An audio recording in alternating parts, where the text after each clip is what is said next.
Do you think that the Scruggs scandal, what way will it affect the legal practice in Mississippi? Do you think it really is going to have any? Well, I'm not a lawyer, so I don't know. I don't think I've been asked. I don't think it's necessarily a reflection on business as usual among lawyers in Mississippi.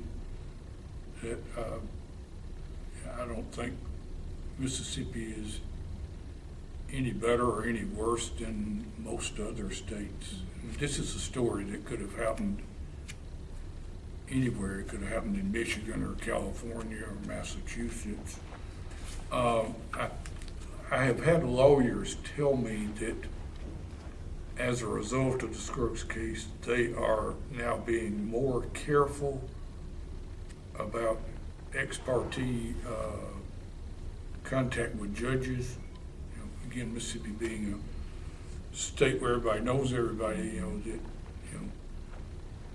chances are you know the judges, and they've kind of got their guard up against maybe they might have said something before that would be slightly a little too close to home in a conversation with a judge. They just don't dare do that. They're more careful about what they say around judges.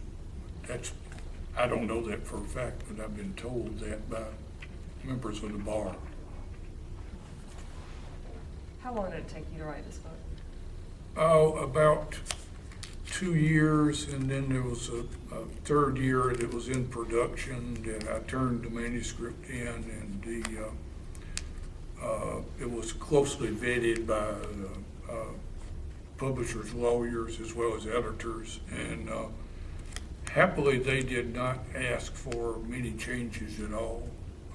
They were satisfied with my documentation and my facts and my writing. So in the end, there were just a few rough edges that they wanted to be polished, but so that took another year. But that's about average for a book, that from the time you turn it in until the time it's actually published is a year.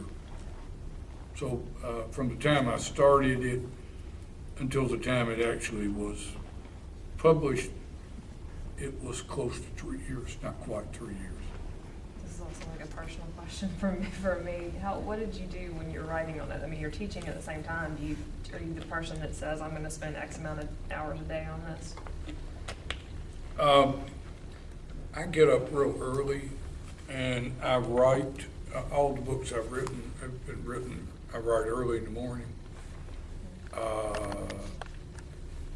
The Ole Miss schedule is such that, we've got a big block of time off around Christmas, like 5 or 6 weeks.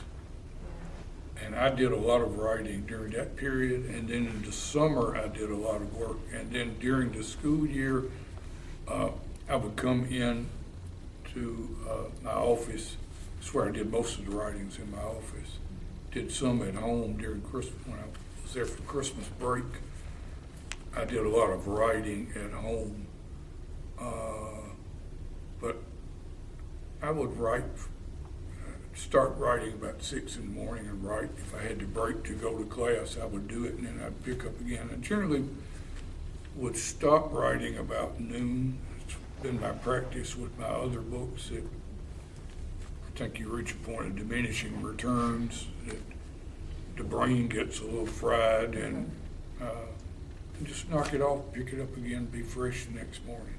But happily, I'm one of those people who likes to get up. I get up real early. I get up generally about 4:30, and I walk my dog and make coffee and read the newspapers and do all sorts of things before I go to campus. And I go to campus about 7. I'm one of the first people on campus.